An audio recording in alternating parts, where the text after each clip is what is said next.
Boa noite, gente. Eu vou dar início aqui a um novo assunto. Eu vou falar com vocês aqui um pouco sobre glóbulos vermelhos e glóbulos brancos e as funções que ele destitui no corpo humano.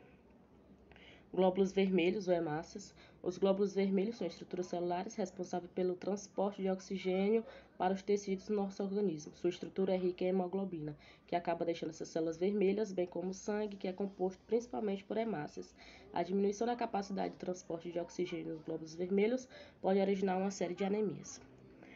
Os glóbulos brancos ou leucócitos.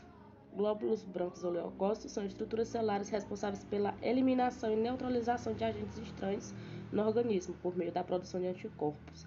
Os leucócitos são divididos em diversos grupos que atacam os agentes invasores em diferentes etapas. A produção dessas células ocorre na medula espinhal. A baixa produção dessas células deixa a pessoa altamente vulnerável a infecções e demais patologias.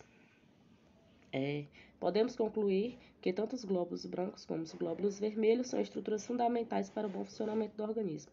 Possuem uma alimentação saudável e balanceada, bem como efetuar exames de sangue pelo menos uma vez no ano, são essenciais para se ter uma noção sobre os níveis dessas células no sangue e assim evitar patologias inerentes da falta dessa célula no organismo.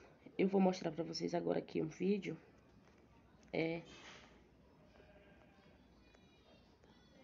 sobre esses glóbulos e a importância deles, viu?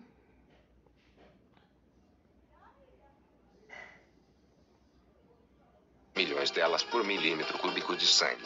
Elas são produzidas na medula óssea. Do início.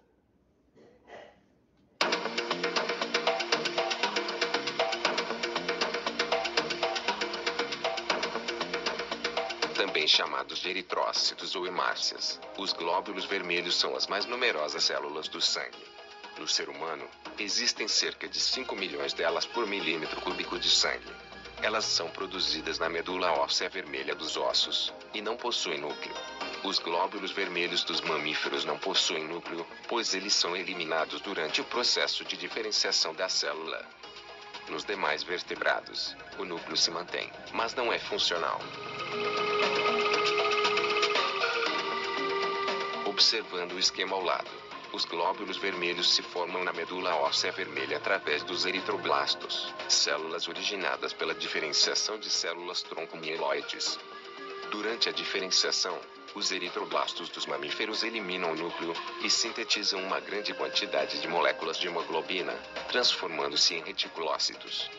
Após essa etapa, as membranas citoplasmáticas, as mitocôndrias e os ribossomos são eliminados, e assim forma-se o glóbulo vermelho. Terminando esse processo, o glóbulo vermelho passa para a corrente sanguínea. A produção dos glóbulos vermelhos pela medula óssea é controlada por um mecanismo chamado de retroalimentação negativa. Se os tecidos não estão recebendo oxigênio suficiente, os rins reagem estimulando a transformação de uma proteína do plasma do sangue em um hormônio chamado eritropoetina.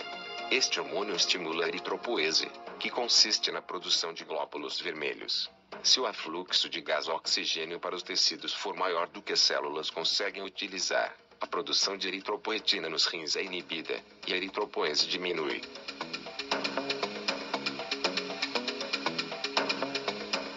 Os glóbulos vermelhos apresentam uma forma de disco côncavo em ambos os lados, como podemos observar na imagem abaixo.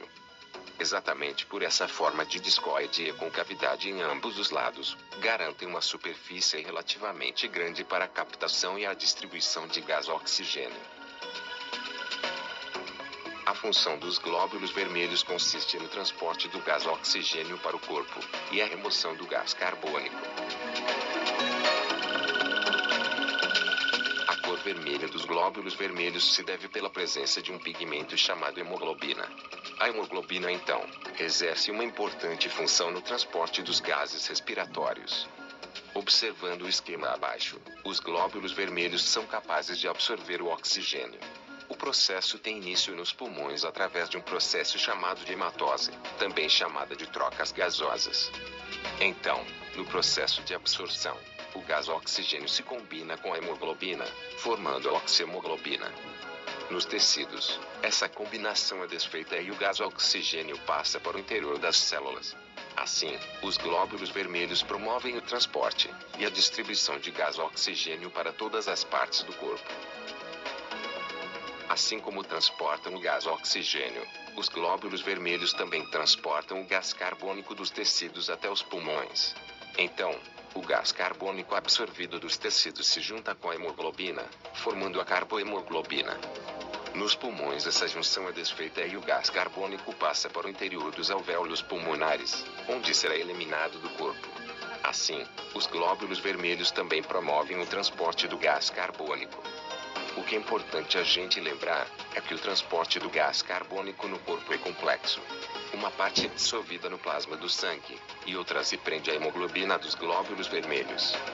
Pesquisas recentes mostram que a hemoglobina também se liga a moléculas do gás óxido nitroso, transportando-as até os tecidos onde são liberadas juntamente com o gás oxigênio. O óxido nitroso provoca o relaxamento da parede dos capilares sanguíneos, permitindo que eles expandam. Este efeito provavelmente facilita a liberação de gás oxigênio para as células. Para mais informações, verifique fontes atualizadas. Os glóbulos vermelhos duram cerca de 90 a 120 dias. Após esse período elas envelhecem e morrem, e são removidas no baço ou no fígado, e na própria medula óssea.